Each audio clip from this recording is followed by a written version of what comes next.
O testemunho de nossa própria consciência, John Wesley. Porque a nossa glória é esta, o testemunho de nossa consciência, de que com simplicidade e sinceridade de Deus, não com sabedoria carnal, mas na graça de Deus, temos vivido no mundo e maiormente convosco. Segunda carta aos Coríntios 1:12. Tal é a voz de cada crente verdadeiro em Cristo, por quanto tempo ele habite na fé e amor. Aquele que me segue, diz nosso Senhor, não caminha na escuridão, e enquanto ele tem a luz, ele se regozija nela. Como ele tem recebido o Senhor Jesus, então ele caminha nele. E enquanto ele caminha nele, a exortação do apóstolo toma lugar em sua alma, dia a dia. Regozije-se no Senhor, sempre e novamente eu digo, regozije-se, mas, para que não construamos nossa casa na areia, a fim de que, quando a chuva vier e os ventos soprarem e a correnteza se levantar e bater nela, ela não caia e grande seja sua queda nisto. Eu pretendo mostrar, no discurso a seguir, qual é a natureza e alicerce da alegria cristã. Nós sabemos, em geral, que é aquela paz feliz, aquela satisfação calma do espírito, que se levanta de tal testemunho de sua consciência, como é aqui descrito pelo apóstolo. Mas, com o objetivo de compreender isto mais completamente, será necessário pesar todas as suas palavras, de onde irá facilmente aparecer o que nós entendemos por consciência e o que compreendemos por testemunho dela. E também, como ele, que tem esse testemunho, se regozija mais e mais. Primeiro, o que nós entendemos por consciência? Qual é o significado dessa palavra que está em todas as bocas? Alguém poderia imaginar que seja uma coisa excessivamente difícil de descobrir quando nós consideramos quão largo número de volumes tem sido escrito, de tempos em tempos, sobre esse assunto. E como todos os tesouros do conhecimento antigo e moderno têm sido esquadrinhados, a fim de explicá-la. Ainda assim, é para se temer que ela não tenha recebido muita luz de todas essas investigações elaboradas. Será que, em vez disso, a maioria desses autores não tem complicado a causa, obscurecendo as ideias através de palavras sem sabedoria, trazendo confusão ao objeto, claro em si mesmo e fácil de ser entendido? Mesmo porque todo homem que tiver um coração honesto logo entenderá do que se trata, deixando de lado apenas as palavras mais difíceis. Deus nos fez criaturas pensantes, capazes de perceber o que é presente e de refletir ou olhar para trás no que já é passado. Em particular, nós somos capazes de perceber o que se passa em nossos próprios corações ou vidas, de saber o que nós sentimos ou fazemos, mesmo enquanto acontece, ou quando já se passou. É isto o que queremos dizer quando afirmamos que o homem é um ser consciente. Ele tem uma consciência, uma percepção interior das coisas presentes e passadas relativas a si mesmo, ao seu próprio temperamento e comportamento exterior. Mas o que nós usualmente denominamos consciência implica alguma coisa mais do que isto. Ela não é meramente o conhecimento de nosso presente e a lembrança de nossa vida precedente. Lembrar, dar testemunho, tanto do passado quanto das coisas presentes, é apenas uma, e a menor das tarefas da consciência. Sua principal ocupação é desculpar ou acusar, aprovar ou desaprovar, absolver ou condenar. Alguns dos recentes escritores, de fato, têm dado um novo nome para isto, e têm escolhido compreendê-la em um sentido moral. Mas a antiga palavra parece preferível à nova, por ser mais comum e familiar entre os homens, e, por conseguinte, mais fácil de ser entendida. Para os cristãos, é inegavelmente preferível, por outra razão também, ou seja, porque é bíblica, porque é a palavra que a sabedoria de Deus tem escolhido usar nos escritos inspirados. E, de acordo com o significado em que geralmente ela é usada na Bíblia, particularmente nas epístolas de Paulo, nós podemos entender por consciência a faculdade ou poder implantados por Deus em toda alma que vem ao mundo para perceber o que é certo ou errado em seu próprio coração ou vida, em seus próprios temperamentos, pensamentos, palavras e ações. Mas qual é a regra, por meio da qual os homens julgam o que é certo ou errado? Por meio do que suas consciências são direcionadas? A regra dos pagãos, como o apóstolo ensina em outra parte, é a lei escrita em seus corações, através do dedo de Deus, suas consciências também testemunhando, quer caminhem por essa regra ou não, e seus pensamentos o meio, enquanto acusando ou mesmo desculpando, absolvendo, defendendo a eles. Em Romanos 2, 14 e 15 diz: Porque quando os gentios, que não têm lei, fazem naturalmente as coisas que são da lei, não tendo eles lei, para si mesmos são lei, os quais mostram a obra da lei escrita no seu coração, testificando juntamente a sua consciência e os seus pensamentos, quer acusando-os, quer defendendo-os. Mas a regra cristã, de certo e errado, é a palavra de Deus. Os escritos do Velho e Novo Testamento. Todos os que os profetas e homens santos do passado escreveram, uma vez que eles eram movidos pelo Espírito Santo. Todas aquelas escrituras que foram dadas por inspiração de Deus e que são, de fato, proveitosas para a doutrina, ou ensinando toda a vontade de Deus, por reprovar o que é contrário a isto, por correção ou erro, e por instrução, ou nos exercitando na retidão. Segunda carta a Timóteo 3,16 diz: Toda a escritura divinamente inspirada é proveitosa para ensinar, para redarguir, para corrigir, para instruir em justiça. Esta é uma lanterna nos pés de um cristão, e uma luz em todos os seus caminhos. Isto somente ele recebe como sua regra de certo ou errado. Do que quer que seja bom ou mal, ele nada considera bom, a não ser o que está aqui reunido, se diretamente, ou através de consequência clara. Ele nada considera como sendo mal, a não ser o que aqui é proibido, se em termos ou através de inferência inegável. O que quer que as Escrituras nem proíbem, nem ordenam, se diretamente ou por consequência clara, ele acredita ser, de natureza indiferente. Ser em si mesma, nem bom, nem mal. Isto sendo a totalidade ou a regra exterior única, por meio da qual sua consciência deverá ser dirigida em todas as coisas. E se ela for dirigida por meio disso, então, realmente, ele tem a resposta da boa consciência em direção a Deus. A boa consciência é o que em outros lugares é denominada pelo apóstolo de uma consciência sem ofensa. Assim, o que ele num determinado tempo expressa como: Eu tenho vivido diante de Deus com toda a boa consciência até esse dia, Atos 23:1, ele denota em outra, através daquela expressão. E por isso procuro sempre ter uma consciência sem ofensa, tanto para com Deus como para com os homens. Atos 24:16. Agora, com esse objetivo, é absolutamente requerido: primeiro, um correto entendimento da palavra de Deus, ou sua vontade santa, aceitável e perfeita, com respeito a nós, como é revelada nela, já que é impossível que caminhemos por uma regra, se nós não conhecemos os meios para isto. Segundo, um conhecimento verdadeiro de nós mesmos, o que bem poucos compreenderam. Um conhecimento de nossos corações e nossas vidas, ou nossos temperamentos interiores e conversas exteriores. Vendo que, se nós não os conhecemos, não é possível que possamos compará-los com nossa regra. Terceiro, é requerida uma concordância de nossos corações e vidas, ou de nossos temperamentos e conversas, nossos pensamentos e palavras, e obras com aquela regra, com a palavra escrita de Deus. Já que sem isto, se nós tivermos alguma consciência, afinal, ela poderá ser apenas uma má consciência. Quarto, uma percepção interior dessa concordância com nossa regra. E essa percepção habitual. Essa percepção interior, por si mesma, é necessariamente a boa consciência.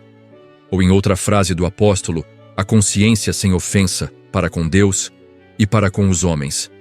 Mas quem quer que deseje ter uma consciência assim, sem ofensa, que ele procure dispor do alicerce correto. E que se lembre que outro alicerce, como esse, homem algum pode estabelecer além do que já está disposto, equiparando-se a Jesus Cristo. E que ele também esteja atento que nenhum homem construa nele, a não ser através da fé. Que nenhum homem seja parceiro de Cristo, até que ele possa claramente testificar: a vida que eu agora vivo, eu vivo pela fé no Filho de Deus, nele que agora é revelado no meu coração, aquele que me amou e que se deu por mim. Tão somente, a fé é aquela evidência, aquela convicção, aquela demonstração das coisas invisíveis, por meio das quais os olhos de nosso entendimento são abertos, e a luz divina é derramada sobre eles. E nós vemos as coisas maravilhosas da lei de Deus, sua excelência e pureza, sua altura, profundidade, comprimento e largura, e todo o mandamento contido nela. É por meio da fé que, observando a luz da glória de Deus na face de Jesus Cristo, nós percebemos, como em um vidro, tudo o que existe em nós mesmos. Sim, os movimentos mais íntimos de nossas almas. E é somente através dela que aquele amor abençoado de Deus pode ser espalhado em nossos corações, capacitando-nos a, assim, amarmos uns aos outros, como Cristo nos amou. Através dela, está aquela graciosa promessa cumprida a todo o Israel de Deus. Hebreus 8:10. Porque este é o concerto que depois daqueles dias farei com a casa de Israel, diz o Senhor. Porei as minhas leis no seu entendimento, e em seu coração as escreverei.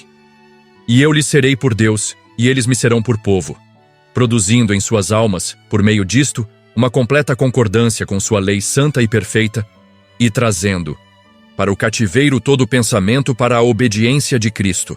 E, como uma árvore má não pode produzir bons frutos, então, uma árvore boa não pode produzir frutos maus. Como o coração de um crente, por conseguinte, assim como sua vida, é amoldada à regra dos mandamentos de Deus.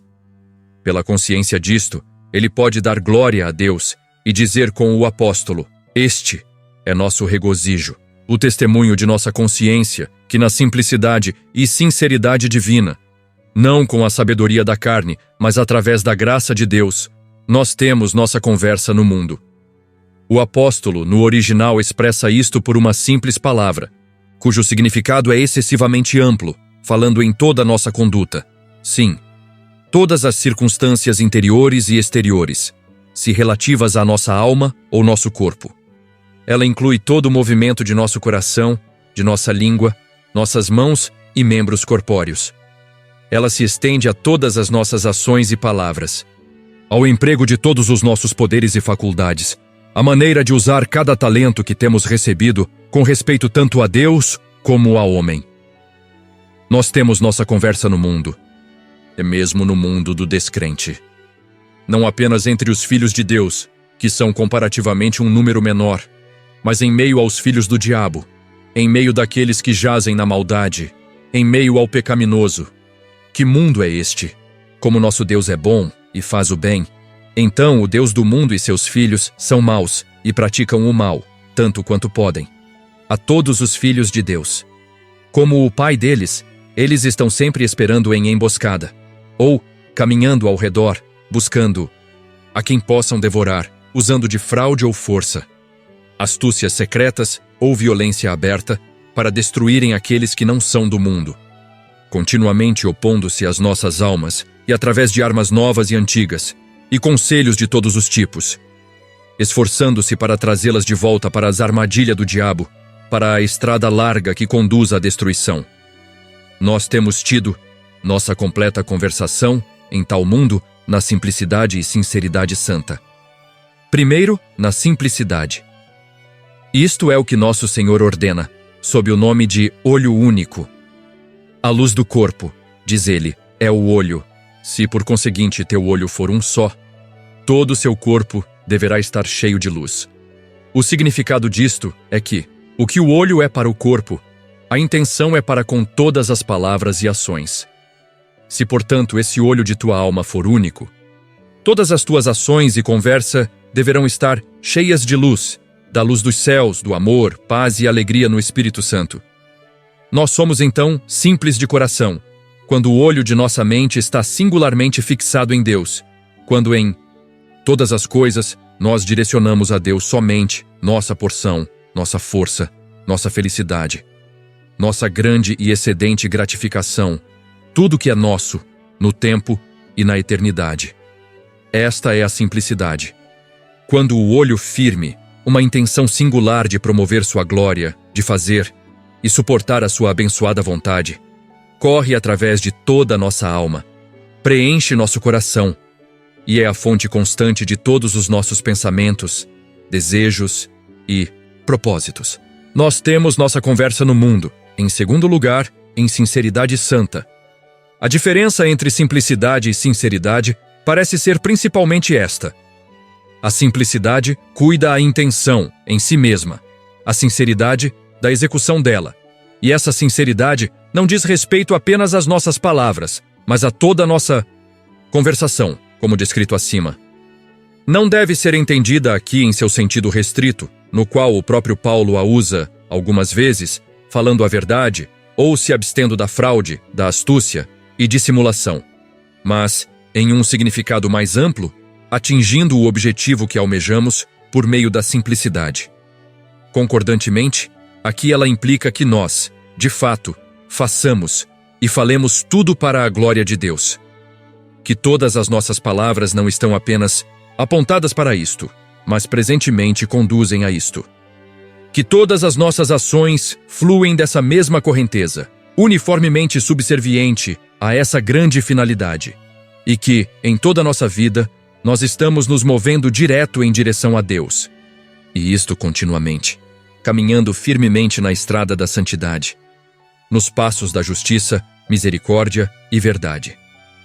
Essa sinceridade é denominada pelo apóstolo sinceridade santa ou sinceridade de Deus, para prevenir nosso engano, ou para não confundi-la com a sinceridade dos pagãos, já que eles têm também uma espécie de sinceridade entre eles, pela qual eles professam uma veneração nada pequena. Igualmente, para denotar o objeto e a finalidade dela. Como de toda virtude cristã, vendo que o que quer que não se incline, enfim, para Deus, submerge em meio aos elementos desprezíveis do mundo. Por produzi-la de acordo com a sinceridade de Deus, ele também aponta para o autor dela, o Pai da luz, de quem todo dom perfeito provém, o que é ainda mais claramente declarado nas palavras que se segue. Não com a sabedoria da carne, mas através da graça de Deus, não com a sabedoria da carne. Como se ele tivesse dito: nós não podemos conversar, no mundo, através de alguma força natural de entendimento, nem por meio de algum conhecimento e sabedoria naturalmente conseguidos. Nós não podemos obter essa simplicidade ou praticar essa sinceridade, tanto pela força do bom senso, boa natureza, quanto boas maneiras. Elas excedem toda a nossa coragem e resolução natural, assim como todos os nossos preceitos de filosofia. O poder do comportamento não é capaz de nos preparar para isto, nem as regras humanas mais extraordinárias. Nem poderia eu, Paulo, alguma vez alcançar isto, não obstante todas as vantagens que eu desfrutei, por quanto tempo eu estive na carne, em meu estado natural, e a procurava apenas através da sabedoria mundana e natural. Ainda assim, se algum homem pudesse, certamente, o próprio Paulo teria alcançado isto, através daquela sabedoria. Uma vez que nós dificilmente poderemos conceber alguém que tivesse sido mais altamente favorecido, com todos os dons naturais e de educação. Além dessas habilidades naturais, provavelmente não inferiores, aquelas de qualquer pessoa, então na Terra ele tinha todos os benefícios do aprendizado estudando na Universidade de Tarsus. E mais tarde, sendo trazido até os pés de Gamaliel, uma pessoa da mais alta consideração pelo conhecimento e integridade que havia então em toda a nação judaica. E ele tinha todas as vantagens possíveis da educação religiosa, sendo fariseu.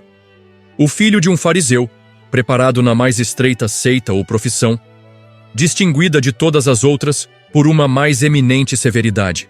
Os fariseus eram membros de uma antiga seita judaica que se distinguia pela observância estrita e formal dos ritos da lei mosaica. E por isso, ele tinha vantagem acima de muitos outros que eram seus iguais, em anos, sendo mais abundantemente zeloso com o que quer que ele pensasse que estivesse agradando a Deus, como no tocante à retidão da lei, irrepreensível. Mas não seria por meio disto que ele alcançaria essa simplicidade e sinceridade santa. Tudo fora trabalho perdido, em sentido profundo e penetrante, pelo qual ele se viu, por fim, constrangido a clamar.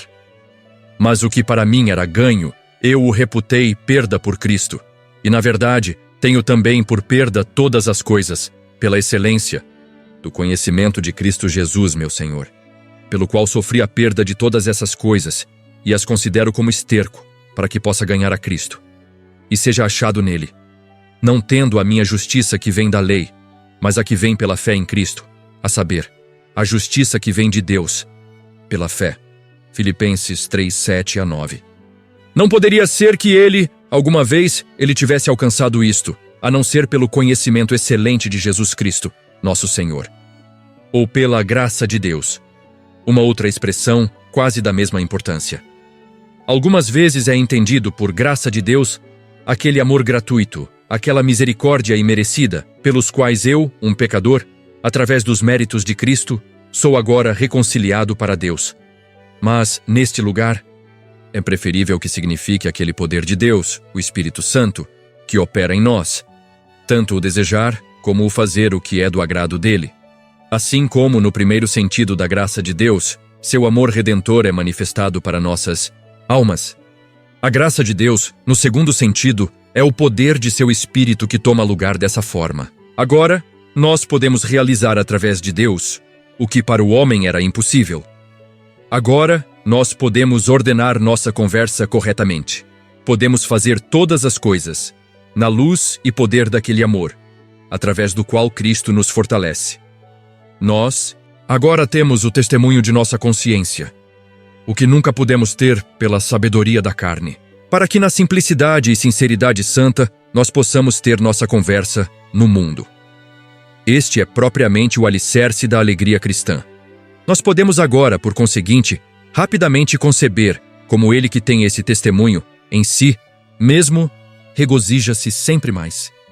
Minha alma, ele pode dizer, magnifica o Senhor, e meu espírito regozija-se em Deus meu Salvador. Eu me regozijo nele, que através de seu amor que eu não merecia, de sua misericórdia livre e eterna, conduziu-me a este estado de salvação, onde através de seu poder, eu agora permaneço. Eu me regozijo, porque seu Espírito testemunha com meu espírito que eu sou comprado com o sangue do Cordeiro, e, que crendo nele, eu sou um membro de Cristo, um filho de Deus e um herdeiro do reino dos céus. Eu me regozijo, porque o senso do amor de Deus por mim tem, através do mesmo Espírito, forjado-me a amar a ele, e por amor a ele, amar todos os filhos dos homens, toda a alma que ele criou. Eu me regozijo, porque ele me permite ter a mente que estava em Cristo. Simplicidade. Um único olho em direção a ele, em cada movimento de meu coração.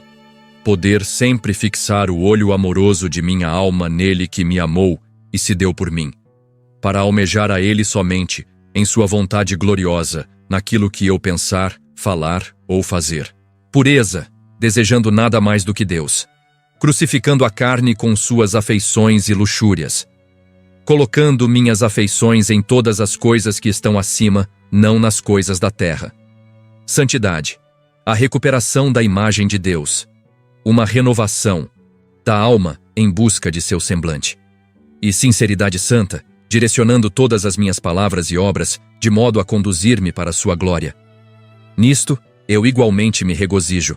Sim, irei me regozijar, porque minha consciência testemunha no Espírito Santo, por meio da luz que ele continuamente derrama sobre ela, que caminha digna da vocação por meio da qual eu sou chamado, para que eu me abstenha de toda a aparência do mal, fugindo do pecado, como da face de uma serpente, para que eu possa fazer, na medida de minhas possibilidades, todo o bem, de toda a espécie, a todos os homens, para que eu siga meu Senhor em todos os meus passos, e faça o que é aceitável aos seus olhos. Eu me regozijo, porque eu vejo e sinto, através da inspiração do Espírito Santo de Deus, que todas as minhas obras são forjadas nele, e que é ele que opera todas as minhas obras em mim.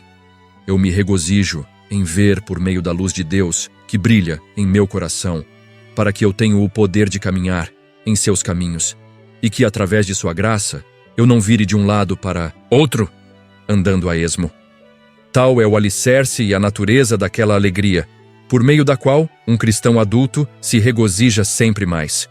E de tudo isto, nós podemos facilmente inferir que, primeiro, esta não é uma alegria natural, ela não nasce de uma causa natural, não de alguma disposição animada. Isto pode dar um começo passageiro de alegria, mas o cristão regozija-se sempre. Ela não pode ser devida à saúde do corpo ou bem-estar, à fortaleza e integridade física, já que ela é igualmente forte na doença e na dor. Sim, talvez, mais forte do que antes. Muitos cristãos nunca antes tinham experimentado alguma alegria que pudesse ser comparada com aquela que, então, preencheu suas almas quando o corpo esteve quase desgastado pela dor, ou consumido com doença degenerativa. Menos do que tudo, ela pode ser atribuída à prosperidade exterior, ao favor dos homens ou abundância de bens materiais, uma vez que, então, principalmente quando a fé deles tem sido testada, como com fogo, por meio de todas as aflições exteriores, é que os filhos de Deus regozijam-se nele, a quem eles amam sem ver, com alegria inexprimível. E certamente homem algum se regozijaria, como aqueles que foram usados como vileza e escória do mundo, que vaguearam de um lado para outro, necessitando de todas as coisas, famintos, com frio, nus. Aqueles que tinham provado não apenas da cruel zombaria, mas muito mais dos cativeiros e aprisionamentos. Sim, que, por fim, não consideraram suas vidas prezadas a si mesmos, de modo que eles poderiam terminar o curso de suas vidas com alegria. Das considerações precedentes podemos inferir, segundo, que aquela alegria de um cristão não surge de qualquer consciência ignorante, de sua condição de não discernir o bem do mal. Muito longe disto, ele era um completo estranho para essa alegria, até que os olhos de seu entendimento foram abertos. Não conhecia, até que teve os sentidos espirituais adequados para discernirem o bem do mal. E agora, o olho de sua alma não se tornou obscurecido. Ele nunca foi tão perspicaz anteriormente. Ele tem uma percepção tão rápida das menores coisas que é completamente surpreendente para um homem natural. Assim como uma partícula de pó é visível aos raios de sol, assim para aquele que caminha na luz, nos feixes de luz de seu sol não criado. Toda partícula de pecado é visível, nem ele consegue fechar os olhos da consciência mais. Aquele sono está fora dele. Sua alma está sempre amplamente acordada. Não mais cochilos ou mãos flexíveis para descansar, ele está sempre desperto e ouvindo o que o seu Senhor diz com respeito a ele, e sempre se regozijando em buscar a ele que é invisível. Também, que terceiro, a alegria do cristão não surge de algum embotamento ou insensibilidade da consciência. É verdade que uma espécie de alegria pode surgir disto naqueles cujos corações insensatos estão enegrecidos, cujos corações são empedernidos, insensíveis, estúpidos e, consequentemente, sem entendimento espiritual. Por causa de seus corações insensatos, insensíveis, eles podem regozijar-se, até mesmo quando cometem pecados. E isto eles podem, provavelmente, chamar de liberdade, o que é, de fato, mera embriaguez da alma, uma dormência fatal do espírito, uma insensibilidade estúpida de uma consciência sagrada. Pelo contrário, um cristão tem a mais extraordinária sensibilidade, tal que ele nunca pôde conceber anteriormente. Ele nunca teve tal ternura de consciência como a que teve, desde que o amor de Deus tem reinado em seu coração.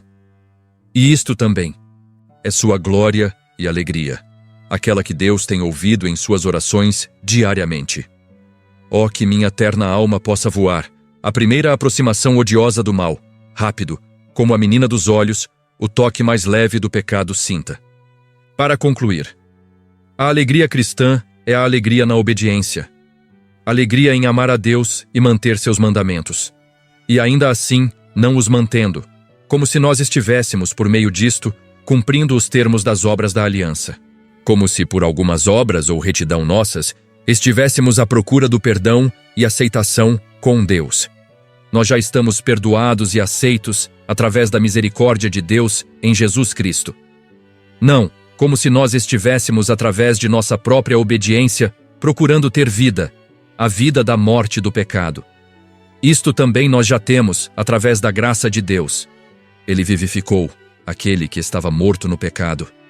E agora nós estamos vivos para Deus por meio de Jesus Cristo, nosso Senhor.